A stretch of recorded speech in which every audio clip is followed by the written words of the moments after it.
Bonjour à tous, bienvenue. C'est mon premier tutoriel sur Houdini et je fais ce tutoriel pour vous montrer comment, en tout cas les solutions que j'ai trouvées pour garder des UV sur une simulation flip, enfin n'importe quoi qui utilise des points et qui ensuite va être méché. Il y a beaucoup de tutos sur ce sujet sur YouTube, mais j'ai rien trouvé qui allait aussi loin que ce que je pense qu'on peut faire. J'ai pris comme géométrie de test le flip toy, le rubber toy. Et la première chose que je vais lui faire à ce rubber toy, c'est que je vais retirer les parties internes. Parce que de base, dans cette géo, on a des pénétrations entre les différents objets. Et ces interpénétrations, elles vont nous poser problème parce que ces endroits qui sont à l'intérieur du mesh, ils ont des UV. Et que si on les laisse, ils vont essayer de se transférer sur le mesh final, alors qu'ils devraient faire partie de l'intérieur du mesh et donc du coup ne pas participer. Donc du coup j'utilise un boolean en resolve self intersections et en mode union, sinon ça fonctionne pas, qui permet de juste supprimer ces faces intermédiaires.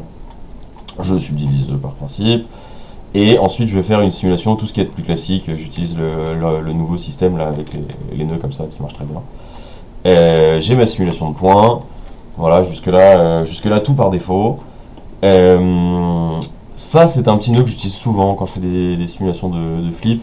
C'est pour retirer les points qui ne trouvent pas assez de voisins.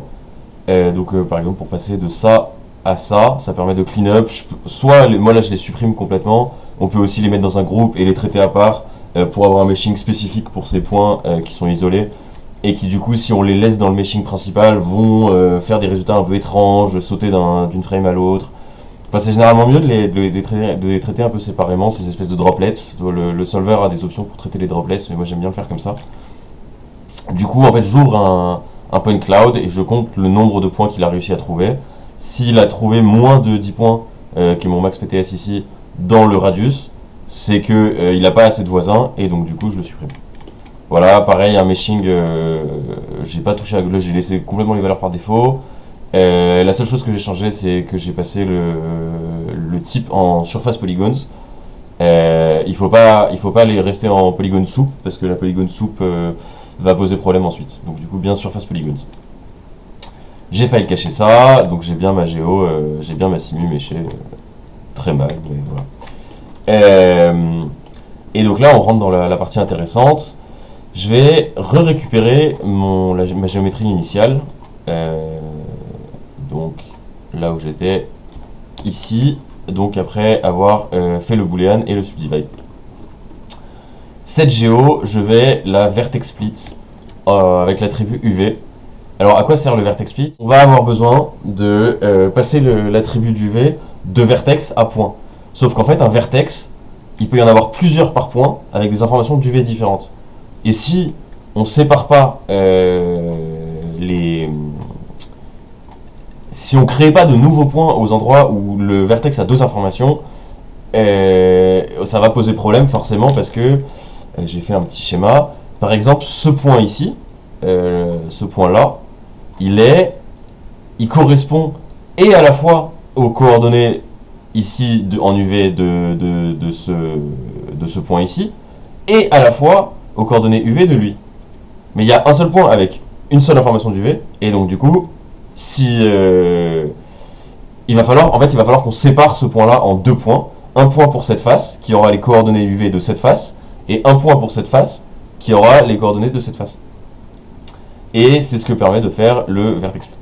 C'est peut-être très mal expliqué, mais... du coup, ensuite, je promeus donc l'attribut d'UV des vertex au point. Donc maintenant, j'ai bien mes UV sur mes points. Et je vais transférer l'attribut, je crée un attribut de classe du coup maintenant, que je vais visualiser tout de suite, qui correspond à mon UV shell, c'est mon UV shell en fait, que j'appelle classe. Voilà, et donc on va utiliser cet attribut plus loin dans le graphe, et donc du coup maintenant je vais vouloir transférer ces attributs que je viens de calculer, donc les UV et l'attribut de classe, sur mes points. À la toute première frame. Et alors là, du coup, là je vois beaucoup de tutoriels qui font un attribut de transfert. Dans mon premier enregistrement, cette partie elle est pas très claire, donc j'ai refait un petit truc à côté juste pour expliquer pourquoi le fait de passer par ce petit bout de vex est mieux que de passer par un attribut de transfert. J'ai, pour montrer ça, un cube, les points du haut sont colorés en vert, les points du bas sont colorés en rouge, et par défaut, du coup, la primitive elle s'affiche comme ça. Donc j'ai un dégradé qui va du rouge au vert en passant par le jaune au milieu. Si je fais un attribut de transfert sur mes points, il va récupérer le point le plus proche et il va récupérer la valeur du point le plus proche. Mais du coup, il va pas faire de dégradé. Il va juste dire ah bah ce point-là, il est plus proche de ce point-là qui est rouge, donc du coup je suis rouge à 100%. Ce qui est pas ce que je veux. Moi, je veux qu'en fait ils disent bah je vais récupérer l'information qu'il y a sur la surface à cet endroit-là et donc du coup là ce point-là il devrait être jaune. Et c'est ce que fait le XYZ dist. Je pense qu'il doit y avoir un nœud Houdini qui fait ça sans passer par du vex. Malheureusement, je le connais pas. Si quelqu'un a l'info, je la veux bien en commentaire. Ensuite, je vais attribut de copie. Ah, pardon, j'ai oublié que dans la simu de fluide, on peut utiliser du resizing. Par contre, il faut activer forcément la add id attribute. On va vouloir récupérer l'attribut d'id. Ça, c'est indispensable. Et donc, du coup, attribut de copie. Pardon. Attribut de copie. Et on va transférer donc sur ce qu'on vient de transférer, mais on avait fait un time shift pour rester à la frame 1, et maintenant on veut récupérer notre animation. Donc on va transférer ce qu'on vient de récupérer, l'UV et la classe, sur notre géométrie animée, sur notre simulation animée. Là je remove les points qui sont reseedés, c'est pas très intéressant. Et on en arrive maintenant au cœur du sujet. La première chose que je vais vouloir récupérer, c'est l'attribut de classe sur mon mesh. D'accord, donc là j'ai récupéré mon mesh ici. Là j'ai mes points avec les attributs. Et je veux récupérer l'attribut de classe. Alors pourquoi est-ce que j'ai écrit un code un peu plus compliqué que cette version assez simple de dire bah je prends le point le plus proche et je récupère sa valeur de classe? C'est qu'en fait le point le plus proche potentiellement il peut avoir une erreur. Il peut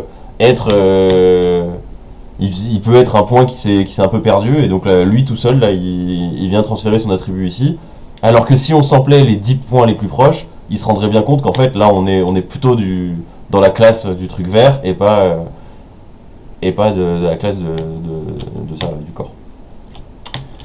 Et donc je vais plutôt utiliser ça qui est un peu plus complexe mais qui récupère dans la maximum distance de 0.05, cette valeur-là, un nombre de points. Donc là, j'en récupère 50. Et je vais créer une liste avec l'attribut de classe de chaque point que j'ai trouvé dans cette liste. Et donc là, pour ce point-là sur la surface, il va récupérer tous les points autour et il va dire ah bah ok, donc j'en ai des de classe 2, de classe 4, de classe 8, de classe 1. Et ensuite cette partie là elle va essayer de trouver dans cette liste, dans ce que j'ai appelé classe list, l'élément le plus courant. Et une fois qu'elle a trouvé l'élément le plus courant, elle le retourne et ça va devenir la classe de mon point. Et donc ça me permet d'avoir un meilleur résultat de classe.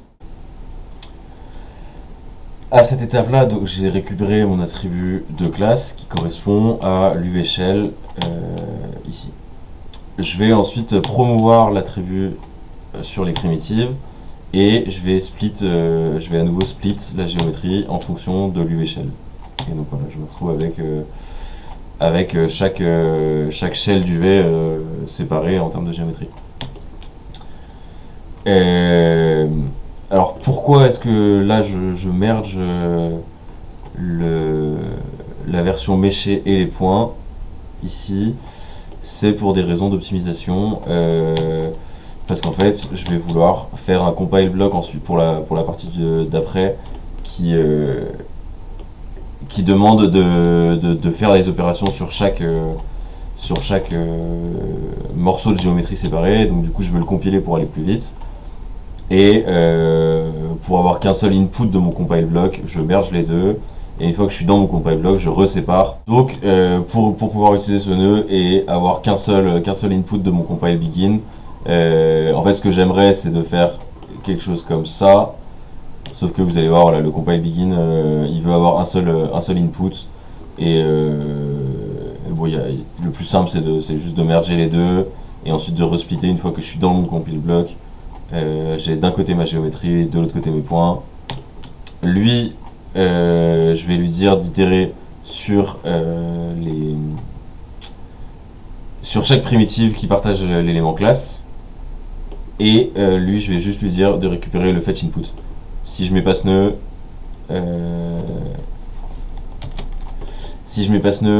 le compile end il va pas aimer et il sera pas d'accord. Donc il faut bien rajouter un deuxième fetch begin en lui disant d'aller fetch input uniquement. Ensuite, je vais supprimer tous les points qui n'ont pas la même classe que l'objet actuel. Donc là, j'ai ce petit bout d'objet, ce petit UV shell.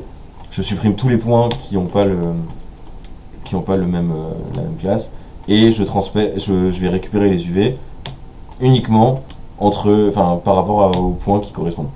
Je fais ça parce que quand je veux récupérer les UV de ce point, je veux récupérer, donc je veux sampler autour de ce point les points du flip et récupérer la valeur d'UV. Sauf que là, dans ce cas précis, comme je suis entre deux shells, si je récupère ça et que je fais une moyenne, je vais avoir des informations de points qui sont là et des informations de points qui sont là. Et donc du coup, la moyenne, elle va être une moyenne entre ceux de là et ceux de là. Et donc du coup, je vais me retrouver avec une valeur d'UV ici. Et ce qui fait que aux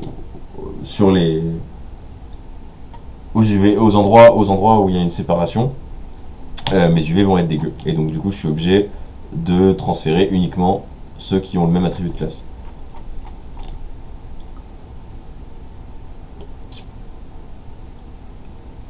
Et donc je suis obligé de faire ça pour chaque shell, ce qui prend un peu de temps, et d'où la raison pour laquelle je fais un compile block, et que j'active ici le multithread when compiled, qui permet de dire, en fait, tu vas faire pour chaque petit morceau d'objet, tu fais tout ce truc, mais tu peux en faire plein en même temps sur les différents cœurs de mon CPU.